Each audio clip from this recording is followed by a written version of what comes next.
주님, 이 시간 당신에 대한 얘기를 하기를 원합니다. 우리가 당신을 알기를 원하고 당신이 우리에게 계시되기를 원합니다. 다른 말을 할 시간이 없고 또 다른 말을 할 여유도 없습니다. 주님, 오늘 이 시간에도 더욱더욱 우리가 주님 앞에 서서 주의 음성을 듣는 귀중한 시간들이 될 수 있도록 역사하시고 주신 말씀들이 흘러가지 않도록 축복하여 주옵소서. 감사를 드렸고 우리 주 예수 그리스도 이름으로 기도드렸습니다. 아멘. 둘째 시간처럼 한 7 본문을 가지고 얘기를 좀 하겠습니다. 첫 시간에 우리의 주님, 우리의 메시아 되신 그분이 여호와의 싹으로 우리를 보호하시고 인도하실 것에 대한 얘기를 했고요. 그리고 그가 우리와 함께 하시는 하나님의 방법 임마누엘이심을 얘기했고, 그리고 그가 위대한 모사이며 전능하신 하나님이시며 영존하시는 아버지이시며 평강의 왕이심을 얘기했습니다. 그리고 그가 빽빽한 삼림과 비교 안 되는 아주 연약한 이새의 줄기지만 결국 여호와라는 지식을 전 세계에 덮을 분이심을 얘기를 해주셨습니다. 그리고 높은 데에 있는 왕들과 군대들을 벌하시는 심판하실 분이심을 언급하셨고, 시험하는 돌이며 또 견고한 기초돌로 이제 우리에게 오심을 얘기하셨습니다. 그리고 우리 뒤에서 끊임없이 우리에게 올바른 길을 인도하시고 지도하시는 스승으로 이제 우리에게 말씀하셨습니다. 이게 이제 7 본문을 통해서 우리가 잠시 훑어본 부분입니다. 자, 이사야 42장 잠시 보겠습니다.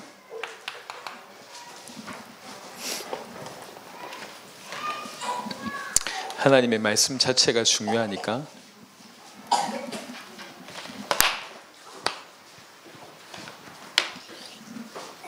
이사야 42장입니다. 1절부터 7절에 내가 붙드는 나의 종 내 마음에 기뻐하는 자 곧 내가 택한 사람을 보라. 내가 나의 영을 그에게 주었은즉 그가 이방의 정의를 베풀리라. 그는 외치지 아니하며 목소리를 높이지 아니하며 그 소리를 거리에 들리게 하지 아니하며 상한 갈대를 꺾지 아니하며 꺼져가는 등불을 끄지 아니하고 진실로 정의를 시행할 것이며 그는 쇠하지 아니하며 낙담하지 아니하고 세상의 정의를 세우기에 이르리니 섬들이 그 교훈을 앙망하리라. 하늘을 창조하여 펴시고 땅과 그 소산을 내시며 땅 위의 백성에게 호흡을 주시며 땅에 행하는 자에게 영을 주시는 하나님 여호와께서 이같이 말씀하시되 나 여호와가 의로 너를 불렀은즉 내가 네 손을 잡아 너를 보호하며 너를 세워 백성의 언약과 이방의 빛이 되게 하리니 네가 눈먼 자들의 눈을 밝히며 갇힌 자를 감옥에서 이끌어내며 흑암에 앉은 자를 감방에서 나오게 하리라. 아멘. 이사야 이제 1장부터 39장과 40장부터 66장은 이제 성격이 완전히 다릅니다. 그래서 1장부터 39장은 아직 바벨론에 멸망하기 전에 시간표라고 하면 40장은 오늘 내가 여기 있는데 하나님께서 이사야에게 너무나 선명한 환상을 주셔서 약 100년 내지는 150년 후에 일어날 일들을 지금 영화로 보는 것처럼 보고 나서 쓰는 장면이에요. 그래서 똑같은 메시아 이사야가 기록을 하고 있는데 어떤 그 기록의 어떤 시점을 볼 때는 이사야 1장과 39장보다 40장과 66장이 100년에서 150년 후의 일입니다. 그 100년에서 150년 후의 일은 뭐냐면 아직 이스라엘이 멸망하지 않았어요. 이스라엘이 멸망하고 나서 70년 후에 다시 포로로 돌아오거든요. 그래서 아직 이스라엘이 멸망하지 않을 시점에 썼는데 100년과 150년 후는 어떤 일이냐면 바벨론에 포로되어 갔다가 다시 돌아와서 쓰는 그 내용입니다. 그래서 이제 시점이 완전히 다른 내용이죠. 그 중에도 이사야 오늘 이제 한 4가지 본문을 얘기를 할 건데요. 특별히 종의 노래라고 하는 부분들이 등장합니다. 그래서 그동안에 이사야 1장부터 39장의 주로 메시아의 어떤 모습들은 아까 말씀드렸듯이 주로 왕의 모습, 심판자의 모습의 어떤 부분이 강했습니다. 하지만 지금 이스라엘이 망했고 그 다음에 포로로 끌려갔고 다시 돌아왔잖아요. 이제 어떻게 보면 너무나 많은 어떤 사건을 경험하면서 좀 표현이 좀 그렇지만 거의 너덜너덜해진 상태예요. 그런 상태에 있는 영혼들을 향해서 하나님께서 메시아의 말씀들을 주고 있는 내용입니다. 41장에 보시면 41장 1절에 섬들아 내 앞에 잠잠하라, 민족들아 힘을 새롭게 하라, 가까이 나오라, 그리고 말하라, 우리가 서로 재판 자리에 가까이 나아가자. 다시 정확하게 책망하는 내용, 법정에서 소송하며 변론하는 내용들로 이제 1절부터 쭉 됩니다. 그럼에도 불구하고 10절에 보니까 두려워하지 말라, 내가 너와 함께함이라, 놀라지 말라, 나는 네 하나님이 됨이라, 내가 너를 굳세게 하리라, 참으로 너를 도와주리라, 참으로 나의 의로운 오른손으로 너를 붙들리라. 이렇게 얘기하고 14절부터 버러지 같은 너희 야곱아, 너희 이스라엘 사람들아 두려워하지 말라, 나 여호와가 말하노니 내가 너를 도울 것이라, 네 구속자는 이스라엘의 거룩한 이인이라. 보라, 내가 너를 이가 날카로운 새 타작기로 삼으리니 네가 산들을 쳐서 부스러기를 만들 것이며 작은 산들을 겨같이 만들 것이라. 네가 그들을 까부른즉 바람이 그들을 날리겠고 회오리 바람이 그들을 흩어버릴 것이로되 너는 여호와로 말미암아 즐거워하겠고 이스라엘의 거룩한 이로 말미암아 자랑하리라 라고 얘기합니다. 이 구절은 뭘 반영하냐면 바벨론에 멸망했다가 70년 후에 다시 회복할 것에 대해서 예언하고 있는 겁니다. 그래서 멸망할 수밖에 없는 그런 너희들의 상황이었지만 그럼에도 불구하고 하나님이 이 야곱과 이스라엘을 얼마나 사랑하고 그 사랑한다는 증거로 반드시 바벨론에서 다시 건져내실 것임을 얘기합니다. 그래 놓고 언급하는 것이 42장 1절부터 7절에 메시아의 모습이 등장합니다. 이 메시아는 성경에 보니까 뭐라고 얘기했냐면은 특별히 내가 붙드는 나의 종이라고 하는 표현이 나옵니다. 그래서 종의 노래라고 하는, 특별히 여호와의 종이라고 하는 표현들이 이제 40장부터 많이 등장합니다. 그래서 드디어 그리스도께서 이 종의 모습으로 나타나셔서 많은 일을 하십니다. 이 종이라고 하는 표현이 뭐냐면 그리스도의 낮아지심, 신약적으로 얘기할 때는 비하라고 하는 표현을 씁니다. 우리 주님이 우리를 건지기 위해서 낮아지셨다, 그 얘기예요. 그 낮아지신 그 종을 내가 붙드는 나의 종, 우리 하나님께서, 여호와 하나님께서 그 종을 너무나 붙드신다, 이 표현입니다. 여기서 붙드신다는 얘기는 에드마크라고 하는 뜻인데 굳게 붙들다, 단단히 받치다, 단단히 지키다, 떠받치다 라고 하는 뜻입니다. 조금 더 표현하면 하나님께서 가장 깊은 애정 가운데 그를 붙드시고 계심을 보여주는 그런 용어라고 볼 수가 있습니다. 그만큼 하나님께서 이 그리스도를 붙들고 계시다는 것이죠. 그 그리스도께서 내 마음에 기뻐하는 자라고 얘기했고 내가 택한 사람이라고 얘기했습니다. 그리고 그에게 나의 영을 그에게 주었은즉 그가 이방의 정의를 베풀리라. 그리스도의 모습을 잘 보세요. 그는 외치지 아니하며 목소리를 높이지 아니하며 그 소리를 거리에 들리게 하지 아니하며, 보통 그 시대에 살았던 많은 선지자들과는 전혀 다르게, 선지자들은 크게 외치고 막 사람들 이목을 집중하게 하는데 이분은 여호와의 종으로 전혀 그런 모습이 없다. 상한 갈대를 꺾지 아니하고 꺼져가는 등불을 끄지 아니하고 진실로 정의를 시행할 것이며, 이렇게 많은 부분들을 돌아보고 상한 갈대, 꺼져가는 등불 같은 그런 많은 연약한 자들을 돌아보는 역할들을 하실 것이다. 그는 쇠하지 아니하며 낙담하지 아니하고 세상의 정의를 세우기에 이르리니 섬들이 그 교훈을 앙망하리라 라고 얘기합니다. 6절에 나의 여호와가 의로 너를 불렀은즉 내가 네 손을 잡아 너를 보호하며 너를 세워 백성의 언약과 이방의 빛이 되게 하리니, 백성들과 이방을 건져낼 수 있는 언약과 빛이다. 그 메시아의 뜻이 바로 이런 뜻입니다. 네가 눈먼 자들의 눈을 밝히며 갇힌 자를 감옥에서 이끌어내며 흑암에 앉은 자를 감방에서 나오게 하리라. 우리 주님을 종이 되게 하셔서, 다른 말로 우리 그 주 예수 그리스도께서 종이 되셔서, 아버지이신 그분이 우리 주님을 종되게 하신 것과 그리스도 그분 자체가 낮아지심으로 종이 되게 하셔서 이분이 뭔 역할을 할 것이냐면 이방의 빛이 되게 할 것이고, 언약의 백성의 언약이 되게 하셔서 눈먼 자들을 눈 밝히고 갇힌 자들을 감옥에서 이끌어내고 흑암에 앉은 자를 감방에서 나오게 하겠다라고 하는 말씀을 주십니다. 특별히 이 42장은 뭐가 존재하고 있냐면 이런 표현을 통해서 왕의 모습과 종의 모습이 이렇게 교차하고 있는 것이 42장입니다. 그러니까 그동안은 주로 이사야서를 통해서 메시아의 모습은 주로 왕의 모습이었는데 42장을 통해서 왕과 종의 모습이 같이 이렇게 섞여 있습니다. 그리고 나서는 그 이후부터 철저하게 종의 모습으로 이제 드러나기 시작합니다. 왕으로서 이방인들에게 빛을 비추는 모습, 아니면 이 공의를 실현하는 모습, 이건 어떤 왕적인 모습이라고 하면 종의 모습으로는 상한 갈대를 꺾지 않고 온유하고 겸손한 모습으로 꺼져가는 등불도 끄지 아니하고 눈먼 자들의 눈을 밝히며 흑암에 거하는 자들을 감방에서 이끌어내는 이런 부분들은 종으로서의 그리스도의 모습으로 볼 수가 있습니다. 그래서 왕과 종의 모습이 같이 혼재되어 있는, 왕이면서 어떻게 왕이 종이 될 수 있습니까? 왕이면서 사실은 굉장히 메시아에 대한 어떤 가지고 있는 선입견을 과감하게 깨뜨리는 겁니다. 다윗의 왕조로 오실 뿐이고 어떤 철창의 권세를 가지고 전 세계 만민을 호령할 그분으로만 생각하고 있었는데 그가 종이 돼서 온다라고 하는 것은 충격적인 메시지죠. 이런 일들이 42장에 먼저 딱 등장을 합니다. 49장을 잠시 보겠습니다. 종의 노래가 사실은 계속 이어져 있기 때문에요.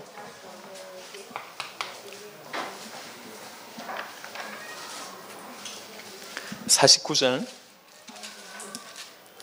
1절부터 6절을 보겠습니다. 섬들아 내게 들으라. 먼 곳 백성들아 귀를 기울이라. 여호와께서 태에서부터 나를 부르셨고 내 어머니의 복중에서부터 내 이름을 기억하셨으며 내 입을 날카로운 칼같이 만드시고 나를 그의 손 그늘에 숨기시며. 이 말은 무슨 말이냐면 그 종이 자기 사역을 감당하시기까지 하나님께서 숨기셨다, 이런 뜻입니다. 나를 갈고 닦은 화살로 만드사 그의 화살통에 감추시고 내게 이르시되 너는 나의 종이요 내 영광을 네 속에 나타낼 이스라엘이라 하셨느니라. 그러나 나는 말하기를 내가 헛되이 수고하였으며 무익하게 공연히 내 힘을 다하였다 하였도다. 내가 한 게 전부 헛것 아닌가, 그렇게 보인다는 거죠. 이제 이렇게 예수님께서 이 땅에 오셔서 사역하신 많은 모습들이 내가 결국 이 도무지 알아듣지 못한 인간들 위해서 이거 하는 것이 헛된 거 아닌가라고 느낄 정도의 그런 어떤 비참함과 괴로움과 힘든 모습이었다는 거죠. 하지만 참으로 나에 대한 판단이 여호와께 있고 나의 보응이 하나님께 있느니라. 그 모든 판단과 보응은 하나님이 하신다는 거죠. 내가 볼 때, 메시아가 볼 때 이 땅에 오셔서 한 것이 공연한 헛짓인지 같이 보이는 그런, 사람들 눈으로 볼 때 와가지고 한 게 사람들 말에 병낫게 하고 좋은 말씀 전하고 나서 결국 저렇게 십자가에 못 박혀 죽어. 사람들이 볼 때는 헛된 짓이고 무익하고 아무렇지도 않은 것 같은데 그것을 판단하고 보응하실 분은 하나님이시라는 거죠. 그러면서 5절에 이제 여호와께서 말씀하시나니 그는 태에서부터 나를 그의 종으로 지으신 이시요 야곱을 그에게로 돌아오게 하시는 이시니 이스라엘이 그에게로 모이는도다. 그러므로 내가 여호와 보시기에 영화롭게 되었으므로 나의 하나님은 나의 힘이 되셨도다. 그가 이르시되 네가 나의 종이 되어 야곱의 지파들을 일으키며 이스라엘 중에 보존된 자를 돌아오게 할 것은 매우 쉬운 일이라. 내가 또 너를 이방의 빛으로 삼아 나의 구원을 베풀어서 땅끝까지 이르게 하리라. 이스라엘의 구속자, 이스라엘의 거룩한 이신 여호와께서 사람에게 멸시를 당하는 자, 백성에게 미움을 받는 자, 관원들에게 종이 된 자에게 이같이 이르시되 왕들이 보고 이르으며 고관들이 경배하리니 이는 이스라엘의 거룩하신 이 신실하신 여호와 그가 너를 택하였음이니라. 아멘. 종이 되어서 철저하게 헌신해서 한 모습이 사람들이 볼 때, 또 자기 자신이 스스로 느낄 때도 이건 무익한 일 아니냐, 이건 내가 똑바로 한 거냐, 와서 겨우 열심히 한다고 했는데 결국 그냥 십자가에서 똑같이 죄인들과 죽임당한 그거밖에 없는데, 이게 사람들이 볼 때도 또 자기 자신이 느낄 때도 이게 무익한 일이다 라고 얘기하는데, 우리 하나님께서 뭐라고 얘기하고 있냐면 모든 판단은 하나님께 있다. 사실은 그것으로 말미암아 이스라엘 중에 보존된 자들, 그 다음에 야곱의 지파들을 일으키는 것이 너무나 매우 쉬운 일이다. 틀림없이 이스라엘을 회복하게 하실 것이다. 왜 그러냐? 그 종은, 그 메시아는 여호와의 존귀한 자이고 하나님이 그의 힘이 되시는 자이기 때문에 그를 통해서 야곱의 지파들을 일으키고 이스라엘 중에 보존된 자를 돌아오게 하는 것은 너무나 쉬운 일이다. 틀림없이 그가 그런 일을 하실 것이다 라고 하는 것이 이사야 49장 1절부터 6절에 나와 있는 종의 모습입니다. 전혀 무익해 보이고 헛수고한 거 아닌가 라고 싶을 그런 인생이었던 것처럼 보이지만 내가 공연히 내 힘을 다했다. 내가 쓸데없는 일에 내 힘을 다한 것이 아니냐. 내가 무익한 일에 내 인생을 투자한 것이 아니냐라고 여겨질지 모르겠지만 사실은 이 일을 통해서 야곱의 지파들, 이스라엘의 보존된 자들이 다 회복되는 일이 벌어집니다. 누구를 통해서? 이 메시아 종이신 그리스도를 통해서 이런 일이 일어날 거라. 이사야 50장을 보겠습니다.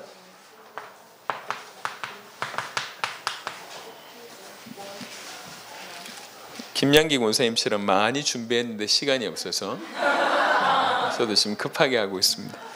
좀 많이 풀어보려고 했는데요, 제가 열심히 했습니다. 그런데 시간이 없네요. 자, 50장 4절부터 9절에 보면 주 여호와께서 학자들의 혀를 내게 주사 나로 곤고한 자를 말로 어떻게 도와줄 줄을 알게 하시고 아침마다 깨우치시되 나의 귀를 깨우치사 학자들 같이 알아듣게 하시도다. 지금 메시아의 고백이라고 보시면 됩니다. 주님이, 내 아버지께서 연약한 자들을, 곤고한 자들을 도와주게 하기 위해서 주께서 나에게 먼저 깨달음을 주신다. 주 여호와께서 나의 귀를 여셨으므로 내가 거역하시도 아니하며 뒤로 물러가시도 아니하며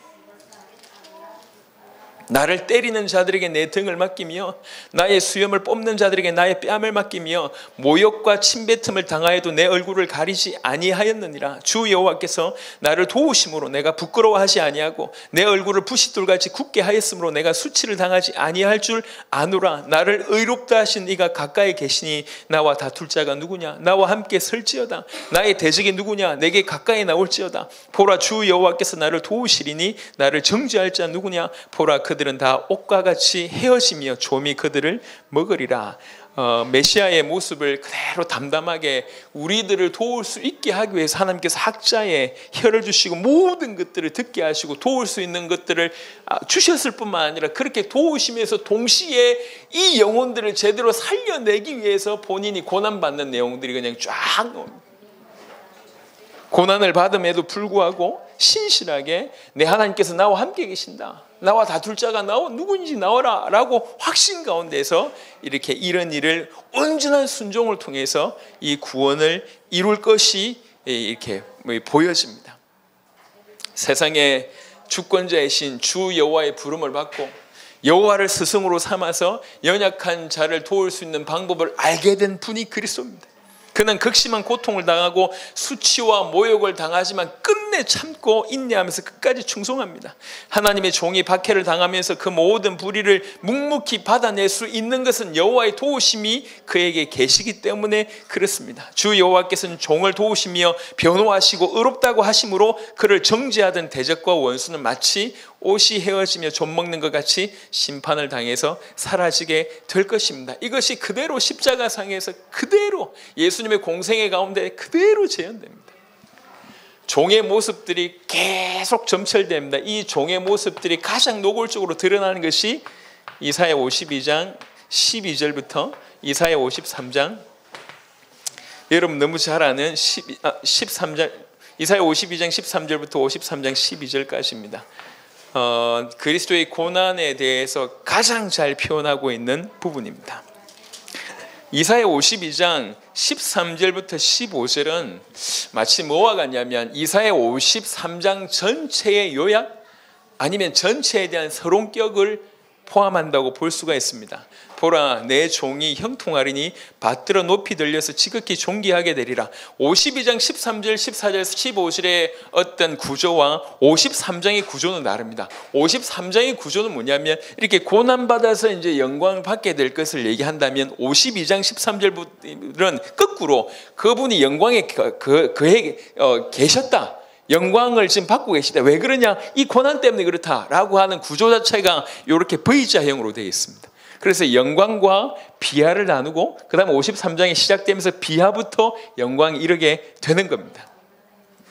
전에는 그의 모양이 타인보다 상하였으므로 그의 모습이 사람들보다 상하였으므로 많은 사람이 그에 대하여 놀랐거니와 두 번이나 언급합니다. 타인보다 상하였고 많은 사람들보다 상하였단 말은 극한 고난을 당했다는, 도무지 사람의 형체라고 할 수 없을 정도로 극한 고난을 우리 때문에 당하셨다라고 하는 부분들이 나와져 있습니다. 15절에 그가 나라들을 놀라게 할 것이며 왕들은 그로 말미암아 그들의 입을 봉하리니 이는 그들이 아직 그들에게 전파되지 아니한 것을 볼 것이요 아직 듣지 못한 것을 깨달을 것임이라. 예수님의 십자가 사건 전과 후는 모든 것이 바뀌게 되는 일이 벌어집니다. 도무지 그들이 그동안에 듣지도 못했던 것들, 그 다음에 전파되지도 아니한 것들이 십자가와 부활 사건으로 말미암아 그들에게 쑥 다가오는 일이 벌어집니다. 53장 1절에 보니까 우리가 전한 것을 누가 믿었느냐, 여호와의 팔이 누구에게 나타났느냐, 이건 사실은 의문문이지만 한탄입니다. 무슨 말이냐면은 우리라고 얘기할 때는 이사야와 동료 선지자 이렇게 해석할 수 있는데, 이 복음 하나님에 대한 말씀을 계속 전했던 그런 분들이라고 얘기했습니다. 우리가 이렇게 많이 전했고 이렇게 얘기했는데 누가 믿냐 이 말입니다. 그러니까 믿는 자가 극소수다라고 하는 것이고, 믿는 자가 극소수라고 하는 것에 놀라는 거예요. 이게 막상 전해보니까 이렇게 믿는 자가 적냐, 이렇게 믿는 자가 적다는 것 때문에 더 놀라는 거예요. 이럴 수 있냐 이 얘기입니다. 여호와의 팔이 누구에게 나타났느냐, 그는 주 앞에서 자라나기를 연한 순 같고, 우리 이사야 11장 보셨던 그런 구절입니다. 마른 땅에서 나온 뿌리 같아서 고운 모양도 없고 풍채도 없은즉 우리가 보기에 흠모할 만한 아름다운 것이 없도다. 시중에 나가면 예수님의 사진들이 다 있습니다. 그러니까 예수님의 사진의 특징이 뭡니까? 미남이에요. 다 가짜입니다. 성경적으로 볼 때는 그렇지가 않아요. 그렇지가 않다고. 그러니까 이제 성경은 볼품이 없다. 고운 모양도 없고, 한번 생각을 해보세요. 고운 모양도 없고 풍채도 없고 이렇게 빼빼 마르거나 키가 작거나 그럴 수 있을 것 같습니다. 그리고 보기에 흠모할 만한, 호불호라고 얘기할 때 불호 쪽입니다. 뭐가 없어. 아무것도 없어. 눈이 갈 만한 것이 없어요. 그게 실제 예수님의 모습이었던 것 같습니다. 그러니까 뭐가 없어요. 아무것도 없습니다. 그는 멸시를 받아 사람들에게 버림받으며 간고를 많이 겪었으며 질고를 아는 자라, 마치 사람들이 그에게서 얼굴을 가리는 것 같이 멸시를 당하였고 우리도 그를 귀히 여기지 아니하였도다. 수많은 사람들이 그 지나갈 때 얼굴을 가렸습니다. 그러니까 일부러 안 봤다는 거예요. 그는 실로 우리의 질고를 지고 우리의 슬픔을 당하였거늘 우리는 생각하기를 그는 징벌을 받아 하나님께 맞으며 고난을 당한다 하였노라. 우리는 너무나 오랜 동안에 정죄에 익숙합니다. 실로 우리를 위해서 대신 십자가의 길을 걸어감에도 불구하고 여전히 우리는 또 정죄를 하고 있습니다.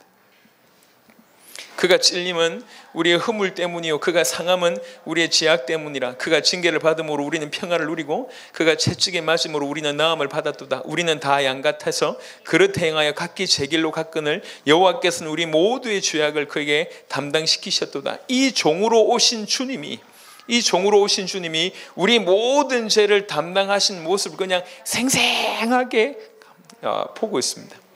우리의 죄를 담당한다라고 하는 부분들이 이사야 53장에만 해도 총 7번이나 강조됩니다. 4절에 그는 실로 우리의 질고를 지고 라고 하는 구절이 있고요. 5절에 우리의 허물 때문이라고 얘기하고 있고요. 6절에 우리 모두 죄악을 그에게 담당시키셨다고 얘기하고 있고요. 8절에 내 백성의 허물 때문이요 라고 얘기하고 있고, 10절에 질고를 당하게 여호와께서 그에게 상함을 받게 하시기를 원하사 질고를 당하게 하셨은즉 이 모든 것들이 우리의 문제 때문이라고 얘기하고 있습니다. 11절에 그가 자기의 영혼에 수고한 것을 보고 만족하게 여길 것이라. 나의 의로운 중이 자기 지식으로 많은 사람을 의롭게 하며 또 그들의 죄악을 친히 담당하리로다. 12절에 그러므로 내가 그에게 존귀한 자와 함께 몫을 받게 하며 강한 자와 함께 탈취한 것을 나누게 하리니 이는 그가 자기 영혼을 버려 사망에 이르게 하며 범죄자 중 하나로 헤아림을 영광을 받았음이니라. 그러나 그가 많은 사람의 죄를 담당하며 범죄자를 위하여 기도하였느니라. 총 12구절밖에 안 되는 이 안에 예수님이 우리의 죄를 위해서 우리 모든 것을 담당하셨다고 하는 것이 7번이나 계속 반복됩니다. 철저하게 종으로 오셔서 우리 모든 죄를 담당하신 겁니다. 멕시코에서 성경학교를 이렇게 참여하는 중에 영상을 아까 보셨지만 아이들에게 뭘 심었냐면은 이제 옷에 안 떨어지는 죄를 해결할 수 없다는 그 부분에 옷에 안 떨어지는 찍찍이를 이렇게 붙인 거예요. 그러니까 떼봐라 하니까 암만 이렇게 해도 안 떼지잖아요. 찍찍이 떨어집니까? 그래가지고 예수님 나오시면 이걸 이제 이렇게 다 예수님께 다 갖다 붙이는 거예요. 그리고 예수님께서 다 해결하셨다는 그 영상이 아까 보셨잖아요. 절대로 우리는 우리의 죄를 해결할 수가 없습니다. 왕이신 분이 종으로 오셔서 철저하게 우리의 죄를 감당하기 위해서 이렇게 이 징계를 당하시고 채찍에 맞는 모습들을 아주 담담하고 차분하게 쫙 열거하고 계십니다. 하나님이 저와 여러분들에게 은혜를 주시기를 원합니다. 어느 때, 정말로 어느 때 이것이 내 얘기라고 하는 것이 믿어지는 날, 주님이 나 때문에 십자가를 지셨구나, 이 얘기가 지금 내 얘기구나 라고 하는 것들이 부딪히는 날, 그래서 이것들이 우리 모든 사람들의 죄를 위해서 죽으신 게 아니라 내 사건이라고 하는 것이 받아들여질 때, 그래서 이 성경 구절 하나하나가 그냥 읽을 수 없을 때 내 모든 눈물이 방울방울 떨어질 수밖에 없는 그런 날이 속히 이르기를 원합니다. 이거는 우리 얘기예요. 너무나 우리는 오랫동안 지식에 머물러 있었습니다. 실제 사건이 안 됐다는 거죠. 주님이 나를 위해서 죽으셨다고 얘기하고 그 죽으신 사건을 하나씩 풀어내고 있습니다. 그 죽으신 사건을 하나씩 풀어내고 있는 이 얘기를 들음에도 불구하고 이것이 그냥 먼 얘기라고 얘기할 때 적어도 이 얘기는 아직 우리 얘기가 아니라는 거예요. 이 얘기가 우리 얘기가 돼야 돼. 이 얘기가 나의 얘기가 돼야 됩니다. 나 때문에 죽으셨다고 하는 것이 우리 가슴에 비수처럼 꽂혀와야 돼요. 그러니까 내 목숨을 대신해서 그가 사셨구나, 그가 죽으셨구나, 그가 나를 살리기 위해서 그분이 죽으셨고 나를 살리기 위해서 또 그분이 사셨구나라고 하는 것들이 실제로 내 얘기가 될 때 얘기는 달라집니다. TV에 이런 프로그램이 한때 있었습니다. 이제 부부 이렇게 보여주고 나서, 부부를 보여주고 나서 이제 남편의 직업에 대해서 아는데 남편 일하는 거 한번 본 적이 있냐? 본 적이 없대요. 그래가지고 남편 일하는 데를 이게 보여준 거예요. 그래서 제가 지금도 기억나는 게 두 장면입니다. 한 장면은 뭐냐면 이제 횟집에서 일을 하는 남자인가 봐요. 그리고 하루 종일 그 회를 이렇게 이제 떼어가지고 뭐 하는 그 일을 하는 거예요. 그러니까 단 5분 10분도 쉴 새 없이 막 일을 하는 거 보고 이제 결혼한 지 얼마 안 되는 이 아내가 그 모습을 보고 우는 거예요. 자기는 애 키우는 게 힘들고 뭐 힘들고 하다가 실제로 남편이 하는 걸 보면 남편이 저렇게 해서 월급을 가져왔구나. 또 한 장면은 뭐냐면 남편이 뭐 하시는 분이냐면 이게 이제 이 아파트 이렇게 페인트 칠하면서 글 쓰는 분인가요? 뭐 101호 뭐 이런 거 쓰는 거 있잖아요. 그런 분인 것 같아요. 수십 년을 그 일을 했는데 한 번도 아내가 가본 적이 없는 거예요. 남편 뭐 하냐? 뭐 앉아가지고 이거 한다면서 뭐 줄타기 해가지고 뭐 이렇게 한다면서 별반 대수롭지, 남편이 항상 별반 대수롭지 않게 하니까 일 안 힘들다, 그냥 늘 하던 거고 내려와가지고 그냥 편하게 앉아 있으면서 이렇게 그림 되는 것이다라고 얘기하니까 별반 대수롭지 않은 건 줄 알았습니다. 근데 이게 아내가 가본 거예요. 한 20층 높이에서 아파트 위에서 이렇게 이 건물 비슷한 거 내려가지고 줄 비슷한 거 내려가지고 거기 앉아가지고 글을 쓰는 거를 지금 밑에서 아내가 보고 있는 거예요. 아내가 보는 내내 우는 거예요. 이렇게 해서 돈 벌어 왔냐는 거지. 그러니까 이제 뭐 그냥 딱 보는데 수십 년을 들었잖아요. 우리 남편은 뭐 페인트하고 뭐 이렇게 뭐 그 그림하고 뭐 이래가지고 요즘 일거리가 안 돼서 돈이 안 들어온다면서 뭐 이런 막 불평을 늘 하다가 실제를 보지 못하고 불평만 하다가 막상 그 실제 상황에 딱 부딪혀 보니까 이게 돈 몇 푼 벌어왔다는 얘기를 못 하는 거예요. 이게 어떻게 벌어왔는지 알게 되는 겁니다. 실제가 되는 순간부터 사람은 달라집니다. 신앙생활도 마찬가지입니다. 저는 고신 출신입니다. 고신이라고 하는 것이 도움이 될 때도 있지만 방해가 될 때도 있습니다. 왜 그러냐면 이게 사실적인 체험보다는 지식이 먼저 들어와 있는 바탕이 많거든요. 모든 걸 이론으로 배웠어요. 이론. 신앙생활이 이론이에요. 좋은 말 많이 들었고 올바른 말 많이 들었고 신학적으로 뭐가 옳은지 많이 들었습니다. 그거하고 사실인가 하고는 다른 얘기예요. 오늘 저는 여러분에게 나의 주님이 나를 위해서 죽었다 이 얘기를 하는 거예요. 나를 위해서 그 주님이 이렇게 고통당해서 죽었다 그 얘기를 하는 거예요. 저는 정말로 보고 싶은데도 잘 못 보는 영화가 있어요.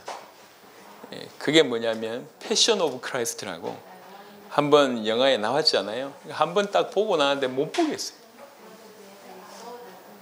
이게 그냥 보면 은혜 되는데 은혜 되는 수준이 아니라 볼 수가 없어요.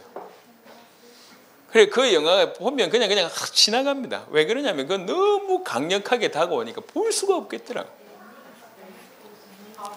주님 우리를 위해서 십자가 지신 것은 이론이 아닙니다.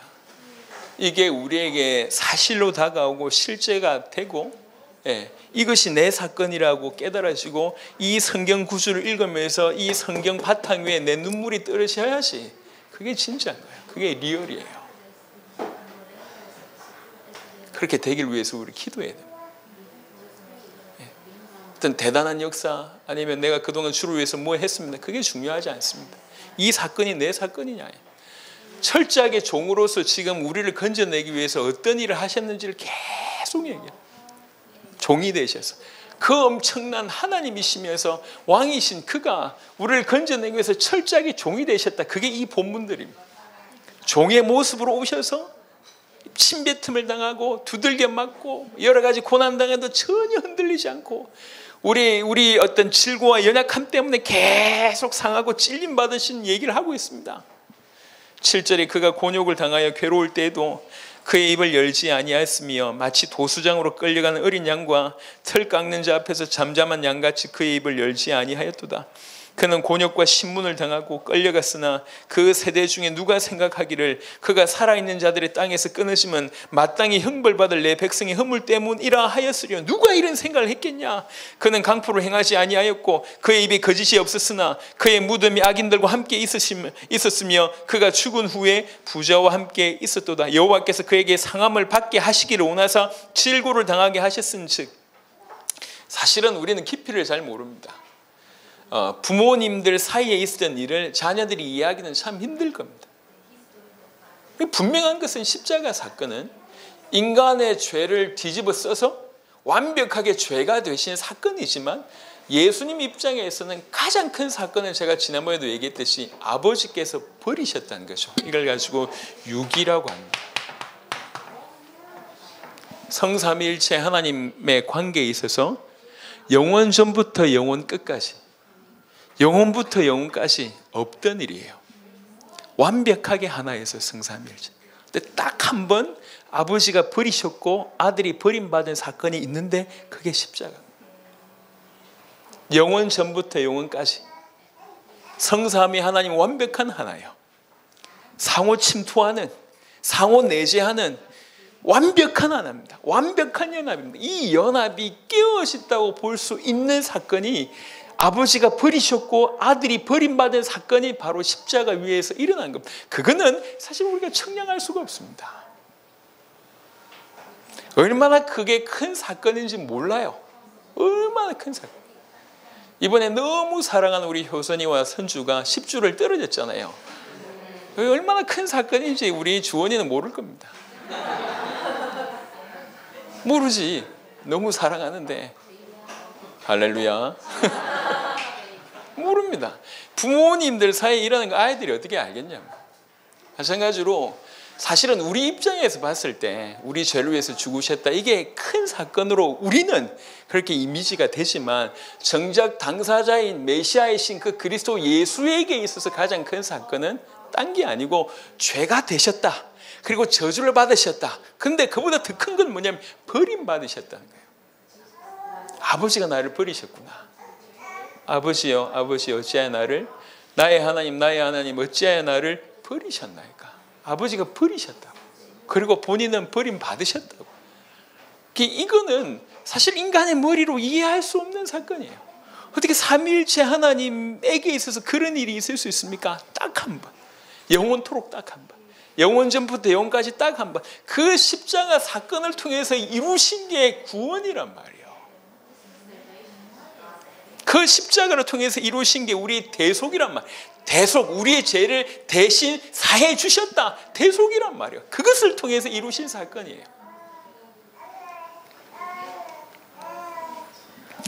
그의 영혼을 속건 제물로 드리시기에 이르면 그가 씨를 보게 되며, 이게 무슨 말입니까? 속건제라고 하는 것은 화목제의 일종입니다. 그러니까 자기 생명을 드리심으로 말미암아 하나님과 화목하게 되고 대속의 길을 여시면 그 길로 말미암아 우리 같은 영혼들이 구원받지 않습니까? 그런 우리 같은 영혼들을 씨라고 얘기하는 겁니다. 씨를 보게 될 것이며 그의 날은 길 것이요 또 그의 손으로 여호와께서 기뻐하신 뜻을 성취하리로다. 그가 자기 영혼에 수고한 것을 보고 만족하게 여길 것이라. 나의 의로운 종이 자기 지식으로 많은 사람을 의롭게 하며 또 그들의 죄악을 친히 담당하리로다. 그러므로 내가 그에게 존귀한 자와 함께 몫을 받게 하며 강한 자와 함께 탈취한 것을 나누게 하리니 이는 그가 자기 영혼을 버려 사망에 이르게 하며 범죄자 중 하나로 헤아림을 받았음이니라. 그러나 그가 많은 사람의 죄를 담당하며 범죄자를 위하여 기도하였느니라. 지금도 이렇습니다. 지금도 우리 주님은 우리를 위하여 하나님 앞에 끊임없이 중보하는 중보자의 역할과 백성을 대표해서 하나님께 나아가는 대제사장의 역할을 지금도 하늘 보좌에서 계속 하고 계십니다. 그 신실하신 우리 주님, 우리를 위해서 종으로서 이렇게 낮아지심으로써, 철저하게 버림당하심으로써, 철저하게 자기 자신을 죽이심으로써, 끝까지 헌신하심으로써 우리를 건져낼 수 있는 길을 여셨습니다. 이것이 이사야에 명백하게 기록되어 있습니다. 그래서 그분만이 우리의 궁극적인 구원자일 수 있습니다. 궁극적인 메시아입니다. 종인데 궁극적인 메시아가 되시는 것입니다. 몇 구절만 더 보면 이사야 55장 3절부터 5절입니다. 이사야 55장 3절부터 5절입니다. 너희는 귀를 기울이고 내게로 나와 들으라. 그리하면 너희의 영혼이 살리라. 내가 너희를 위하여 영원한 언약을 맺으리니 곧 다윗에게 허락한 확실한 은혜이니라. 보라, 내가 그를 만민에게 증인으로 세웠고 만민의 인도자와 명령자로 삼았나니 보라, 네가 알지 못하는 나라를 네가 부를 것이며 너를 알지 못하는 나라가 네게로 달려올 것은 여호와 네 하나님 곧 이스라엘의 거룩하신 이로 말미암음이니라. 이는 그가 너를 영화롭게 하였느니라. 아멘. 이 종의 노래가 끝이 나고 나서 본격적으로 다시 한번 이제 하나님께서 메시아를 영화롭게 하시고 원래의 자리로 세우시는 모습들이 나옵니다. 여기는 뭐라고 표현되어 있냐면 만민의 인도자요 만민의 증인이요 명령자로 그를 세웠다고 얘기하고 있고, 그리고 하나님께서 그를 영화롭게 하셨다고 합니다. 그래서 알지 못하는 나라가 너에게 달려올 것이라고 얘기합니다. 이 모든 것은 이스라엘의 거룩하신 이로 말미암았다고 얘기를 합니다. 우리 주님이 만민의 인도자요 명령자요 정인이다. 다른 말로 만민을 살리는 자란 얘기예요. 전 세계 만민을 건져낼 수 있는 그런 자다. 그러니까 그에게 또 그를 통해서 그가 우리를 영화롭게 하시기 때문에 우리에게 알지 못하는 나라가 이렇게 몰려오는 겁니다. 가끔씩 이 보고를 들을 때나 아니면 기도할 때 깜짝깜짝 놀라는 것이 지금 우리가 어디까지 왔지 이런 생각을 할 때마다 깜짝깜짝 놀라게 됩니다. 우리가 오늘 이 자리에서 아프리카를 얘기하고 중남미를 얘기하고 피니시아 스쿨을 얘기하고 하나님이 행하셨던 그런 역사들을 보면서 언제 우리가 여기까지 왔지? 이런 생각이 들 때가 있어요. 여러 대륙을 두고 이번에 우리가 아프리카 두란노 대회, 그 다음에 이제 중남미 두란노 대회지만 사실상 네 대륙이 참여하는 겁니다. 아프리카와 두란노대에 정확하게 엄밀하게 얘기하면 5대륙이죠. 중남미와 북미로 나눈다고 하면, 그러니까 중남미에 지금 누가 오냐면 아프리카 팀이 오고 그 다음에 북미 팀이 오거든요. 중남미가 오고 아시아 팀은 우리가 가잖아요. 예. 그리고 알도가 유럽에서 오거든요. 중남미 두란노대에 5대륙이 참여하는 거예요. 아프리카에 아시아 팀이 가고 중남미 팀이 가고 유럽 팀이 옵니다. 아프리카 팀 포함해서 4대륙입니다. 한 군데는 5대륙, 한 군데는 4대륙이 모여서 하는 거예요. 우리가 그냥 좀 후원해서 뭐 몇천만 원 후원해서 이게 아니에요. 이제 대륙을 살리는 걸 넘어서서 실제로 세계를 품는 일들이 그냥 쑥 버렸어요. 그러니까 알지 못하는 나라, 제가 원래 지리를 잘 못했거든요. 세계 지리 이건 잘 못했어요. 왜 그래? 나하고 상관없다고 생각했으니까 잘 못했습니다. 근데 지금 눈을 감으면 대충 어떤 나라가 어디에 있는지 알고, 아직은 유럽은 자세하게 잘 모르겠어요. 유럽은 안 가봤으니까. 많이 안 가봤으니까. 그러니까 아프리카는 대충 어느 나라에 어디가 있고 뭐 이런 부분들이, 중남미는 그냥 쫙 깨고 있고 이게 들어와요. 은혜죠. 어쩌다가 이렇게 됐습니까? 우리 주님이 만민의 명령자여, 만민의 인도자여, 만민의 증인이신 그가 우리에게 오신 거예요. 이사야 61장입니다. 여러분 너무 잘 아는 본문이 또 하나 나옵니다. 이사야 61장 1절에서 3절입니다. 주 여호와 영이 내게 내리셨으니 이는 여호와께서 내게 기름을 부으사 가난한 자에게 아름다운 소식을 전하게 하려 하심이라. 나를 보내서 마음이 상한 자를 고치며 포로된 자에게 자유를, 갇힌 자에게 노임을 선포하며 여호와의 은혜의 해와 우리 하나님의 보복의 날을 선포하여 모든 슬픈 자를 위로하되 무릇 시온에서 슬퍼하는 자에게 화관을 주어 그 죄를 대신하며 기쁨의 기름으로 그 슬픔을 대신하며 찬송의 옷으로 그 근심을 대신하시고 그들이 의의 나무 곧 여호와께서 심으신 그 영광을 나타낼 자라 일컬음을 받게 하려 하심이라. 3절에 보면 슬퍼하는 자, 뭐 이렇게 이 슬픔을 대신하고 근심을 대신하고 이게 중복으로 계속 나오는 겁니다. 사실 뭘 뜻한다고 보면 되냐면 죄에 매여 가지고 포로 생활하면서 슬퍼하고 근심하는 그런 사람들을 뜻한다고 볼 수 있습니다. 이 사람들을 풀어낸다는 거죠. 기쁨의 기름이라고 하는 것은 그들에게 성령을 부으셔서 그들을 변화시킨다는 얘기예요. 죄에 매여 가지고 포로 생활하면서 근심하고 슬퍼하는 그들의 백성, 아무것도 모르면서 여기에 매여 있는 그들을 기름 부어서 건져내는 어떤 승리하신 그리스도의 모습이 나타나고 있습니다. 우리 주님은 실로 이런 분이십니다.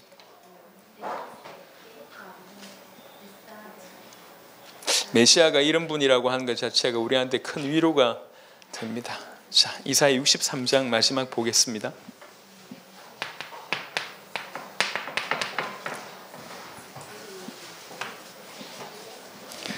이사야 63장 1절부터 6절에 보시면 에돔에서 오는 이 누구며 붉은 옷을 입고 보스라에서 오는 이 누구냐, 그의 화려한 의복 곧 큰 능력으로 걷는 이가 누구냐, 그는 나이니 공의를 말하는 이요 구원하는 능력을 가진 이니라. 어찌하여 네 의복이 붉으며 네 옷이 포도즙 틀을 밟는 자 같으냐.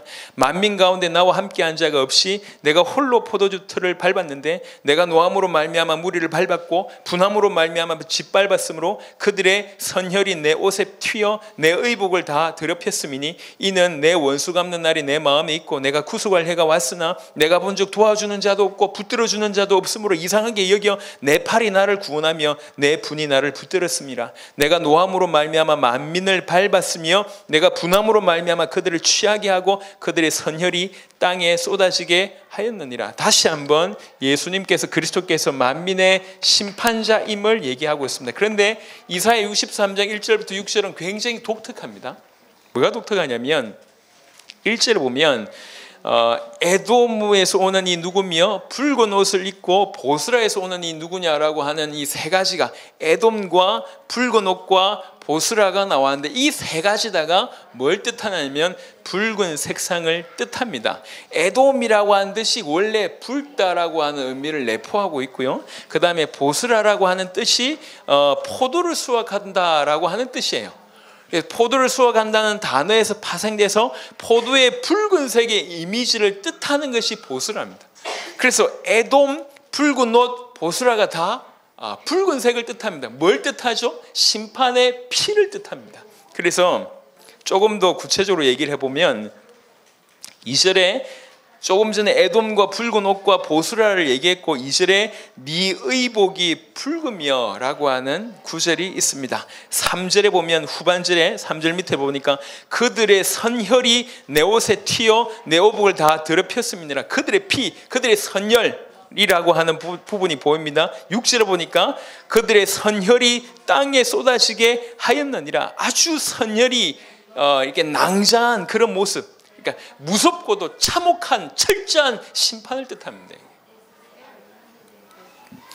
무섭고도 참혹하고 철저한 심판을 하시는 주체가 메시아임을 나타내는 것이 이사야 63장입니다. 그래서 그 메시아를 여기에서는 뭐라고 표현하고 있냐면 1절에 큰 능력으로 걷느니 라고 얘기했고, 그 다음에 공의를 말하는 이라고 얘기했고, 구원하는 능력을 가진 이라고 얘기하고 있습니다. 이런 것들이 계속 반복되고요. 5절에 도와주는 자도 없고 붙들어주는 자도 없이 그분 자신이 홀로 심판을 행하시는 분으로 이렇게 해석되고 있습니다. 하나님이 어떤 분이신지, 메시아가 어떤 분인지를 쭉 설명하고 있습니다. 그래서 그분은, 그 메시아는 죄와 원수에 대해서 진노하며 그 심판의 영역은 전 우주적인 영역이다, 그렇게 밝히고 있는 것이 오늘 이 63장 1절부터 6절까지의 말씀입니다. 아주 철저하고 참혹한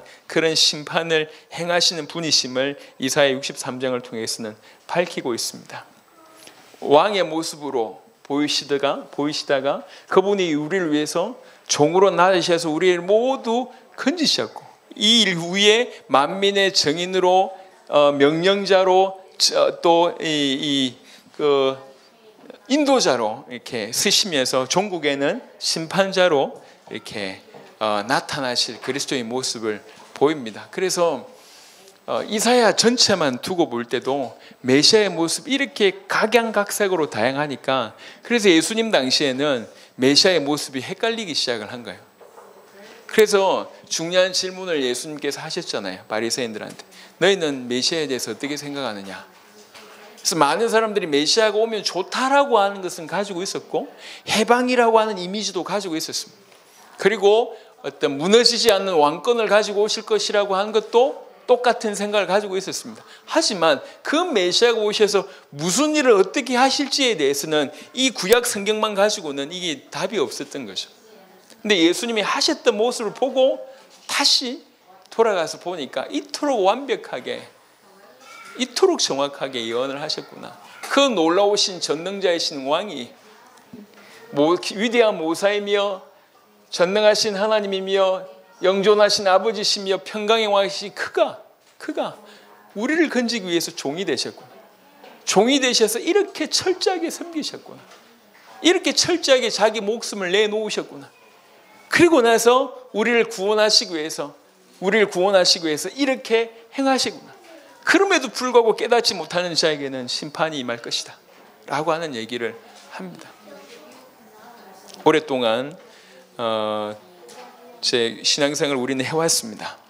이제 말씀을 마무리하면서 분명하게 말씀드리고 싶은데, 저는 비단 우리 교회만을 얘기하는 것이 아니라 전 세계를 내다보면서 교회 안에 있는 불신앙과 싸워야 되겠다. 교회 안에 있는 불순종과 싸워야 되겠다. 교회 내에 복음 없는 종교와 싸워야 되겠다. 일단은 알려야 되겠다. 그게 믿는 게 아니라는 걸 알려야 되겠다. 그리고 믿게 해야 되겠다 라고 하는 생각들이 메시지를 계속 보면서 깨닫게 됩니다. 우리 교회 안에서 먼저 이런 일이 벌어져야 되겠고, 오랫동안 믿노라고 하면서 여전히 그 안에 머물러 있다고 하는 부분들에 대해서 점검을 하게 해야 되겠다. 요는 잘못했다, 니네 아니야 라고 하는 것이 초점이 아니라 살게 해야 되겠다. 살아야 되니까 살게 해야 됩니다. 내일 본문은 야고보서 본문입니다. 내일 좀 설명하겠지만 야고보서는 조금만 연구해 보면 사실은 모든 신약 성경 중에 가장 앞선 책이라고 추측할 수 있습니다. 만약에 그 야고보가 쓴 사람이 예수님의 형제 야고보라고 얘기할 때 모든 신약 성경 중에 제일 먼저 써진 책이 야고보서입니다. 그 야고보서에서 지적하는 게 뭐냐면 영혼 없는 몸이 죽은 것 같이 행함 없는 믿음 죽은 것이다. 예수님 십자가에 못 박히고 나서 약 20년도 안 된 시점인데 그런 일이 벌어진 거예요. 사단이 놀랍습니다. 사단이. 그 초대 교회인데 제일 먼저 글을 써서 쓴 책이 뭐냐? 영혼 없는 몸이 죽은 같이 행함 없는 믿음 죽은 것이다. 그 말은 무슨 말이냐? 믿는다고 하면서 전혀 행함이 없는 거예요. 그러면서 믿는다고 생각하고 있는 겁니다. 그걸 처음부터 깨뜨린 것이 야고보서입니다. 그때나 2000년 지난 지금이나 똑같습니다. 똑같습니다. 우리 교회 안을 살려야 됩니다. 교회 안에 그래도 인생을 걸고 믿겠다고 들어와 있는 이들에게 올바른 믿음이 뭔지를 정확하게 보여주고 깨닫게 해서 올바로 믿고 살게 해야 됩니다. 살아야 됩니다. 그래야지 자기 자신을 살리고 이 지역과 이 나라를 살리고 전 세계를 살려냅니다. 그래서 하나님 앞에 주님 제가 이거 해야 되겠습니다. 그래서 제가 기도하면서 집회를 시작한 겁니다. 이 집회는 첫 번째는 우리 교인들을 위한 것이지만 우리 교인을 벗어난 겁니다. 처음부터 염두에 둔 겁니다. 이건 우리 교회의 메시지가 아니다. 우리 교회의 몇 명을 도전 주려고 하는 게 아니다. 이 나라 인민족과 전 세계를 살려야 되겠다. 전 세계의 종교 가운데 죽음 가운데 있는 영혼들에게 바로 알려야 되겠다. 올바른 메시아의 빛이 전달되게 해서 그들로 하여금 살게 해야 되겠다라고 하는 기도를 가지고 지금 이 자리에 선 겁니다. 하나님 앞으로 기회를 주실 때마다 우리가 지금 해외 사역이 자주 있기 때문에 이 해외 사역과 잘 연결해서 우리가 인도를 받아야 되겠지만 정말 하나님 앞에 제가 이 메시아를 내가 모르고 있구나, 알려야 되겠다고 생각하고 딱 덤벼드니까 모르는 게요. 그냥 이게 한두 가지가 아니라 다 몰라. 제가 저를 볼 때 내가 어떻게 이렇게 모르지 싶을 정도로 몰라요. 큰일 났다 싶을 정도로 몰라요. 큰일 났다. 알려고 덤벼들기 시작하니까 너무 많은 거예요. 알아야 될 게. 계시받아야 될 것이. 그래서 풀어내야 될 것은 너무 많구나. 시간을 잘 정리하고 아끼고 또 하나님 앞에 인도받아서 우리 성도들에게 메시아, 예수가 메시아 되시는 이 놀라운 메시지를 계속 전달해야 되겠다. 그러니까 하루에 제대로 준비해서 한 3번 정도 메시지를 하려고 하니까 굉장히 좀 피곤하긴 합니다. 근데 그래도 이건 물러설 수 없는 일이다 생각이 듭니다. 10월 첫째 주 바로 이 중남미를 떠나기 바로 전주에 토요일하고 주일을 이제 울산에서 이제 3번째 집회를 진행할 겁니다. 그 이유는 아직 스케줄을 아직 못 잡고 있습니다만 지금 제 중심으로 얼마나 지속될지는 잘 모르겠고 얼마나 확산될 수도 있을지도 잘 모르겠습니다만 어떤 마음으로 시작하는지를 여러분에게 먼저 밝히는 거예요. 그냥 성경 공부하려고 모인 게 아니에요. 지식이 좀 부족하기 때문에 더 지식을 채우려고 모인 게 아닙니다. 그러려고 이 빈 시간, 이 귀한 시간을 만들어낸 게 아닙니다. 저는 지금 굉장히 절박합니다. 이사야 55장에 아까 이제 보고하면서도 참 오늘 흐름이 맞구나 싶은 생각이 제가 들었는데 우리 건이가 얘기했던 것처럼 이사야 55장 오늘 읽었던 3절과 5절 바로 다음에 이렇게 알지 못한 나라들이 막 몰려오고 그가 너를 영화롭게 하고 만민의 어떤 명령자로 인도자로 정인으로 막 세워낸 그 그리스도께서 우리에게 오니까 그러니까 하시는 말씀입니다. 너희는 여호와를 만날 만할 때 찾으라. 가까이 계실 때 그를 부르라. 정말 동감합니다. 이 전 세계가 일어나는 이때에 전 세계를 살린 역할을 해야 될 우리가 뭐 해야 되겠냐? 실제로 주님을 허드슨 테일러처럼 그 메시아가 실제가 될 수 있도록 내 모든 인생이 실제가 될 수 있도록 그것 말고는 더 중요한 게 없어요. 예수가 그리스도라고 하는 메시아가 이론이 아니라 실제가 되는 그것 말고는 중요한 게 없어요. 그 실제가 되기 위해서는 매번 매순간 그리스도를 알아가고 가까이 가고 다가가야 된다는 거예요. 그럴 때 우리가 살 수 있을 줄을 믿습니다. 오늘 첫 시간에 하나님이 살아계시고 하나님이 우리 인생에 개입하시면 모든 것은 믿음의 문제로 기결된다. 딴 건 문제 안 됩니다. 하나님이 안 계시거나 내 인생에 개입 안 하시면 사건과 사람과 모든 것이 내가 다이렉트로 풀어야 되겠지만, 하나님이 살아계시고 내 인생에 개입하신다고 하면 그 모든 문제는 상대화됩니다. 오직 그와 나의 문제예요. 오직 그와 내가 어떻게 연결되어 있냐, 그 문제. 내가 그를 얼마나 신뢰하느냐, 내가 그를 얼마나 인정하느냐, 사실 그 문제예요. 우리가 매 순간 그를 인정하고 신뢰하면서 그가 우리에게 정말 실제가 되기를 우리 통곡하며, 그런 일이 일어나지 않고 있다면 통곡하면서 하나님께 은혜 달라고 우리가 기도해야 될 것입니다. 하나님께서 저와 여러분들에게 정말로 은혜를 주시길 바라고, 매번 진행되는 집회를 통해서 누구보다도 우리에게 선명한 메시아가 계시될 수 있기를 그리스도 예수 이름으로 축원합니다. 살아계신 주님 감사합니다. 이 시간 짧은 시간이지만 당신에 대한 얘기를 전했습니다. 주님, 우리 마음에 떨림이 있게 하시고 또 점검이 있게 하소서. 더욱더욱 그리스도 당신을 알아가기를 원합니다. 발견하기를 원합니다. 당신 앞에 더욱 서기를 원합니다. 그래서 이 미천한 인생들이 당신을 높일 수 있게 하시고 당신을 우리 인생에서 영화롭게 할 수 있도록 주님 우리를 사용하여 주시옵소서. 이 시간에 바로 그리스도 그 이름 때문에, 예수가 그리스도라고 하는 그 복음 때문에 우리를 불러 모으셔서 이 자리에서 이 말씀을 듣게 하신 주님을 찬양합니다. 하나님, 듣게 하신 이것들이 우리에게 그대로 소화되게 하시옵고 우리에게 적어도 조금 더 깊어지는 메시아, 이 복음이 조금 더 깊어지는 그런 은혜가 있도록 역사하여 주시옵소서. 감사를 드렸고 우리 주 예수 그리스도의 이름으로 기도드렸습니다. 아멘.